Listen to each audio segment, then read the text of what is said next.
네, 오늘은 2026년 2월 8일입니다. 주연절 다섯째 주일, 새날교회 주일 공동예배 증언 말씀 나누겠습니다. 오늘 나눈 증언 말씀의 제목은 사회적 가족입니다. 성서 말씀 마가복음 3장 20절에서 35절 말씀입니다. 마가복음 3장 20절부터 35절 읽겠습니다. 예수께서 집에 들어가시니 무리가 다시 모여들어서 예수의 일행은 음식을 먹을 겨를도 없었다. 예수의 가족들이 예수가 미쳤다는 소문을 듣고서 그를 붙잡으러 나섰다. 예루살렘에서 내려온 율법학자들은 예수가 바알세불이 들렸다고 하고 또 그가 귀신의 두목의 힘을 빌어서 귀신을 쫓아낸다고도 하였다. 그래서 예수께서 그들을 불러놓고 비유로 그들에게 말씀하셨다. 사탄이 어떻게 사탄을 쫓아낼 수 있느냐? 한 나라가 갈라져서 서로 싸우면 그 나라는 버틸 수 없다. 또 한 가정이 갈라져서 싸우면 그 가정은 버티지 못할 것이다. 사탄이 스스로에게 반란을 일으켜서 갈라지면 버틸 수 없고 끝장이 난다. 먼저 힘센 사람을 묶어 놓지 않고서는 아무도 그 사람의 집에 들어가서 세간을 털어갈 수 없다. 묶어놓은 뒤에야 그 집을 털어갈 것이다. 내가 진정으로 너희에게 말한다. 사람들이 짓는 모든 죄와 그들이 하는 어떤 비방도 용서를 받을 것이다. 그러나 성령을 모독하는 사람은 용서를 받지 못하고 영원한 죄에 매인다. 예수께서 이 말씀을 하신 것은 사람들이 그는 악한 귀신이 들렸다 하고 말했기 때문이다. 그때 예수의 어머니와 동생들이 찾아와 바깥에 서서 사람을 들여보내어 예수를 불렀다. 무리가 예수의 주위를 둘러앉아 있다가 그에게 말했다. 보십시오, 선생님의 어머니와 동생들과 누이들이 바깥에서 선생님을 찾고 있습니다. 예수께서 그들에게 대답하셨다. 누가 내 어머니요 내 형제들이냐? 그리고 주위에 둘러앉은 사람들을 둘러보시고 말씀하셨다. 보아라 내 어머니와 내 어머니와 내 형제 자매들이다. 누구든지 하나님의 뜻을 행하는 사람이 곧 내 형제요 자매요 어머니다. 이것은 주님의 말씀입니다. 네, 오늘 예수님의 이야기 마가복음 3장 20에서 35절의 말씀은 예수님의 가족과 제자 그리고 하나님의 뜻을 따르는 공동체에 대한 주요 메시지를 전하고 있는 본문 말씀입니다. 여기서 성서 말씀을 한마디로 하자면 제목이 붙였지만 사회적 가족으로 새롭게 묶인 공동체 이렇게 얘기할 수 있겠습니다. 예수님의 어머니와 형제들이 예수를 찾아왔을 때 예수님은 그들과의 혈연적 관계보다 또 하나님의 뜻을 따르는 사람들이 내 형제 자매다, 내 부모다 이렇게 얘기합니다. 하나님의 뜻을 따르는 그런 공동체가 더 중요한 가족으로 여겨진다 이렇게 선언하는 거죠. 누가 내 어머니며 형제들이냐? 누구든지 하나님의 뜻을 행하는 사람이고 내 형제요 형제 자매다 어머니다 이렇게 말했습니다. 이 말은 단지 가족을 거부하는 의미가 아니라 새로운 가족의 개념, 신앙과 실천을 중심으로 한 사회적 새로운 가족을 선언했다 라고 할 수가 있겠습니다. 예수님은 이렇게 혈연과 전통적 가족 테두리를 넘어서 신앙 공동체 또 하나님과 함께 하나님의 뜻을 따르고자 하는 실천하는 자들을 새로운 가족으로 보았다라는 점에서 의미가 있습니다. 오늘날에 생물학적 관계는 없어도 공동의 가치나 사랑, 책임, 연대감으로 묶인 집단을 가족이다 이렇게 인식하는 것과 연결되어 있다고 볼 수가 있겠습니다. 근데 이 말씀은 이 현대적 의미로 보자면 우리가 누구와 진정한 가족 관계를 맺고 있냐, 누구와 더 자주 만나고 누구와 더 나의 그 상황들을 더 잘 알고 어떤 관계 속에 있느냐, 또 이런 질문이 있죠. 하나님의 뜻을 따라가는 사람이, 하나님의 뜻을 따르는 사람이 가족을 했을 때 하나님의 뜻을 따라 사는 사람 누군가 이 시대에 볼 필요가 있다. 나는 또 마지막으로 나는 공동체 안에서 누군가를 가족처럼 돌보고 있느냐 이런 생각들도 하게 되는 거죠. 정리하자면 전통적 가족 개념은 혈연 중심입니다. 하지만 예수님이 정의한 새로운 가족의 개념은 신앙의 실천과 어떤 하나님의 뜻을 따르는 것과 관계가 있습니다. 전통적 가족은 태어남으로 소속이 되지만 사회적 가족은 선택과 실천으로 새롭게 소속감을 가진다는 거죠. 전통적 가족은 사회적 의무이지만 새로운 가족은 영적인 연대, 사랑, 헌신을 강조한다. 이런 점에서 차이가 있다 할 수 있겠습니다.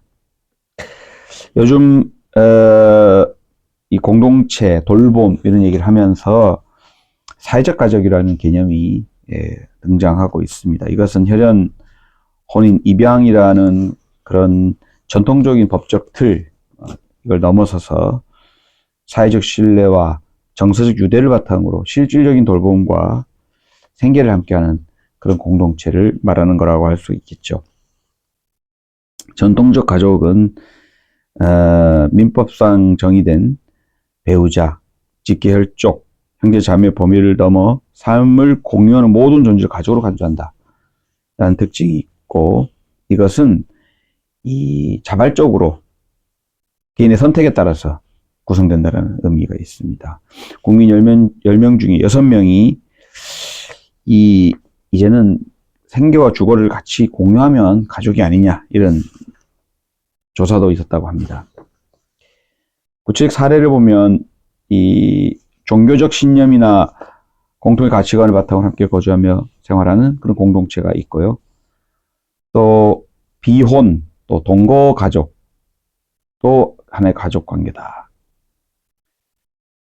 또 1인 가구 간 서로 안부를 챙기며 묻는 그런 사회적 관계망을 형성하는 경우도 있고요. 호칭도 많이 바뀌었죠.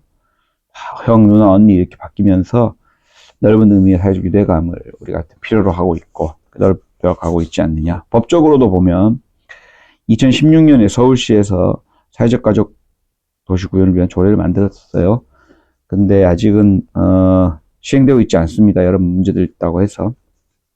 아무튼 이런 조례도 만들어지려고 하고 있고, 전통적인 핵가족이나 핵가족 중심을 벗어나서 한부모, 다문화, 또 1인 가구 등이 다양한 가족 형태의 어떤 지원, 돌봄과 주거 형태가 있는데 정책적으로 지원해야 된다는 논의가 있는 것으로 알고 있습니다. 우리 이제 다음 주가 되면 명절입니다. 설 명절입니다. 명절 때만 만나는 가족, 또 다른 정치 지향을 가지고 있어요. 정치 얘기 안 합니다. 이런 가족이 전통적 가족이라면 새로 만난 이 마을과 또 마을에서의 공동체, 이것이 또한 새로운 가족이 아닌가 이런 생각하게 됩니다. 그런데 최근에 보면 돌봄 문제가 이렇게 부모를 돌봐야 되는 상황이 오면 가족도 마찬가지죠. 이제 자녀도 마찬가지고. 그러면 이럴 때 다시 우리는 혈연 중심으로 돌아가게 되는 그런 경향성도 봅니다. 이럴 때 우리는 묻습니다. 누가 진짜 부모, 형제, 자매인가 말이에요. 저는 돌봄 공동체 마을을 조직하기 위해 활동도 하고 또 그런 가치와 관점을 가지고 있습니다. 혈연을 넘어서는 혈연 관계로 맺어지는 관계를 넘어서는 새로운 가족을, 사회적 가족을 만들어야 한다고 저는 생각합니다. 우리 교회가 우리 지역에, 또 우리 자유롭고 정의롭고 평화를 지향하는 우리 신앙 공동체들이 각자의 지역에 이런 사회적 가족을 확대하는 일에 앞장서야 된다. 힘써야 된다. 저는 그렇게 생각합니다. 요즘 돌봄 통합 돌봄 법이 3월 27일 날 시행되는데요. 준비가 한창입니다. 여기서 중요한 것은 누가 주도할 것인가예요. 중심축을 어디에 둘 것인가. 활발한 논의 중입니다. 사회연대 경제가 중심축에 사회적 경제가 중심축을 이루어야 한다라는 논의가 있습니다. 이것은 시장화에, 돌봄 시장화에 반대한다는 의미가 있어서 의미 있다고 생각합니다. 그리고 호혜의 바탕을 둔, 쌍무적인 관계의 바탕을 둔 협동경제가 그 중심축을 이루어야 한다는 데에서 저는 동의합니다. 그런데 역시 이 중심축의 문제도 다른 관점을 봐야 되는데, 저는 이것이 공급 차원의 중심축이다라고 자꾸 논의가 되고 있다는 것에서 아쉬움을 느낍니다. 진정한 돌봄은 누가 돌봄 서비스를 어떻게 제공하냐, 어떤 단체가 단위가 제공하냐의 문제를 넘어서서 진정한 돌봄은 서로 돌보고 협동하는 관계에서 출발해야 된다고 저는 생각합니다. 또 출발뿐만 아니라 그 결과도 서로 돌보고 협동하는 마을, 그런 공동체를 구축하는 쪽으로 가야 한다고 저는 생각합니다. 그런 의미에서 중심축은 어떤 집단, 어떤 시스템, 어떤 뭐 영역과 단위가 아니라 관계여야 한다. 그런 생각을 하게 됩니다. 사회적 가족 관계가 바로 우리가 지향해야 할 점, 또 비전이라고 할 수가 있겠습니다. 그런 의미에서 예수의 새로운 가족 선언을 잘 살필 필요가 있다고 생각합니다. 오늘 새로운 가족 선언 그 앞에 부분에 성령을 모독하는 것은 용서받지 못한다, 이런 말이 있어요. 그래서 모독이란 말은 뭐 조롱하고 이런 뭐 뜻도 있겠지만 불신입니다. 왜곡하는 겁니다. 성령이 존재한다는 사실을 믿지 않는 거고 성령을 다르게 왜곡하는 거예요. 성령의 역사는 치유하고 회복하고 우리에게 자유를 주는 것입니다. 그게 성령의 영이 하는 일입니다. 근데 이 사실을 불신하는 거예요. 성령께서 역사하신 치유가 일어날 거고 회복이 될 거고 자유를 얻을 것이다라는 것을 불신하고 왜곡하여서 반치유의, 반회복의 억압에 그대로 두게 하는 것. 이것이 바로 성령을 모독하는 거다. 예수와의 개념 같아요. 즉 전통 개념에 얽매여서 새로운 것을 보고 읽지 못하는 것, 새로운 관계로 나아가지 못하는 것 자체가 모두 저는 성령을 모독하는 거라고 할 수 있겠다, 이렇게 해석됩니다. 사랑하는 여러분, 성령을 모독하지 말고 성령의 이끌림에 따라서 새로운 가족, 새로운 관계, 서로 돌보고 협동하는 관계로 넘어갈 수 있기를 간절히 빕니다.